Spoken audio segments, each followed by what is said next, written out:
Welcome back, friends. If you recall the fireside chats from last winter, we're going to be bringing those back with Tractor Tuesdays. Stay tuned.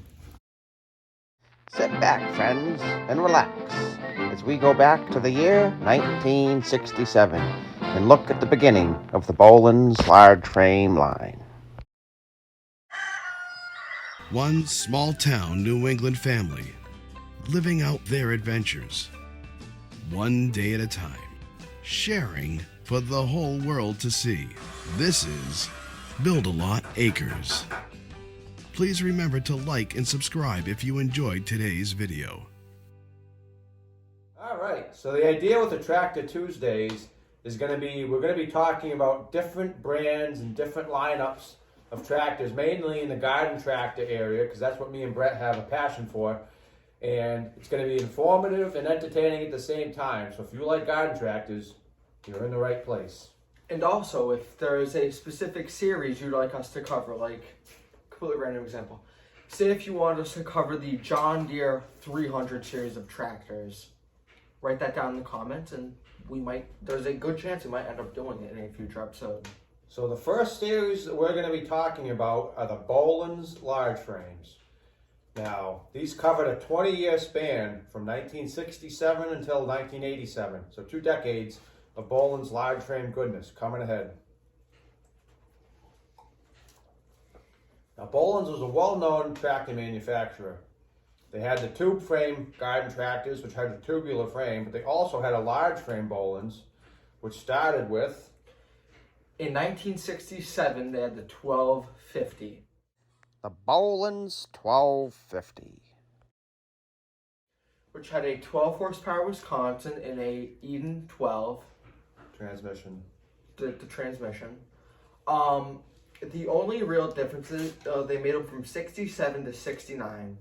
The only differences that we could really end up finding were that the 67s had red rims and the 68s and 69s had white rims.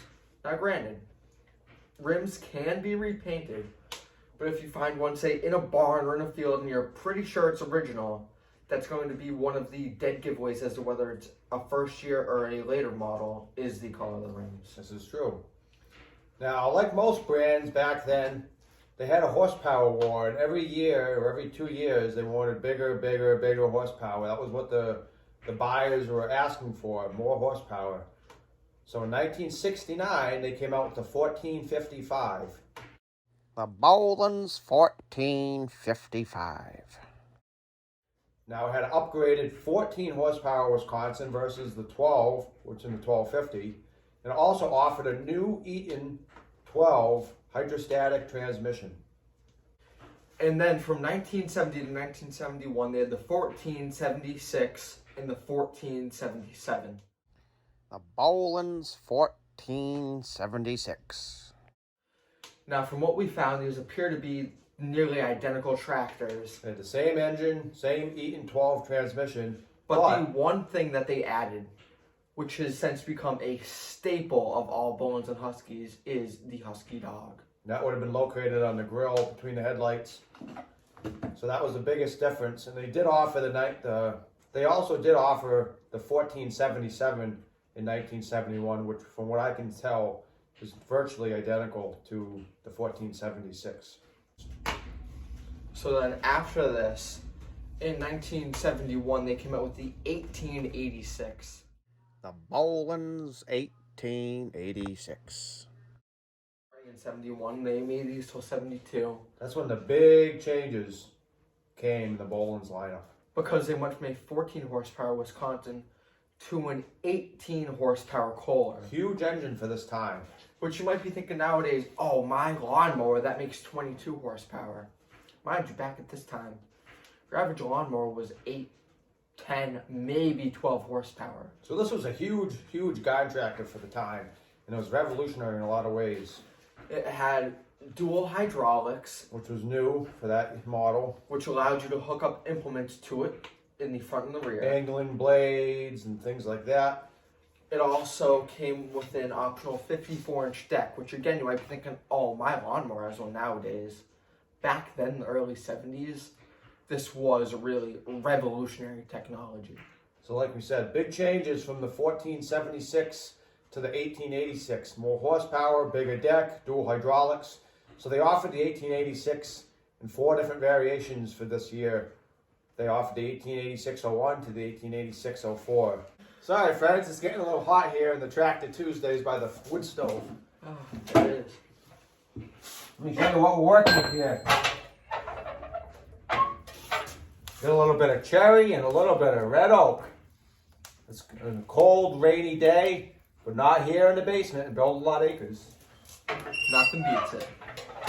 So we left off with the 1886, and we're going to be continuing with the 86 because they had 2 more variations.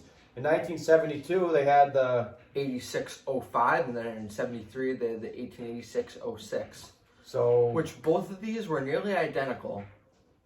They were a lot different than the older 1886s, but the 1886-05 and 1886-06 were very similar to each other. They had new hydrostatic transmissions, they had Sunstrand 15s instead of the Eaton 12s, and they had new color schemes. So the older ones were tan with a little bit of red and black, correct? Mhm. Yeah. The newer ones were black and white, which is a lot more staple Bolens color. Right, so if you have an 1886 and you're not sure which series you have, the easiest way to tell is going to be that by the color of the hood and also by what type of hydrostatic transmission you have, whether you have an Eaton 12 or you have whether you have an Eaton 12 or you have a Sunstrand 15. That's going to tell you whether you have a 01 to 4 or an 05 or 06. So moving on, we're going to keep going up with the horsepower because that's the common theme back then. So in 1973 to 1978, they offered the HT20. The Bolens HT20. Which, if you ask me, when I personally think of large frame Bolens, I think of the HT20 and HT23. I don't think of the earlier ones, I think of these ones right here. Even though it was HT20, it was actually a 19.5 horsepower Kohler. So other than the bigger Kohler engine versus the previous 18 horsepower Kohler, this HT20 was also offered with a optional front end loader and or rear backhoe, which I think is a pretty cool. Would you look at that? Optional front end loader and backhoe available. It honestly makes it seem like this was a precursor to, I guess, like the subcompact you have now, like the BXs and Mahindra Maxes and all that. It's like the 80s version of that almost. So after the HT20, there was also a HT20D, which had a diesel engine. Wowzers. Diesel power plant. Oh my. It was a Wisconsin diesel and was actually imported from Italy. This would have been available in 1980 and 1981. But so from 79 to 87, they had what me and my father probably both consider to be the most famous of the large frame Bolens. This is what I think of when I think of a large frame Bolens is the HT23. The Bolens HT23. What a monster. Which we did mention in our Super Garden Tractor video. It's one of the biggest Bolens they ever offered. It's the biggest and most powerful of the large frame Bolens, and it's also the last rendition of the large frame Bolens before they started going into the Secchi diesels, which really aren't large frames. They're kind of subcompacts that were built in other countries and labeled Bolens. But so the HT23 offers a monstrous 23 horsepower Kohler engine.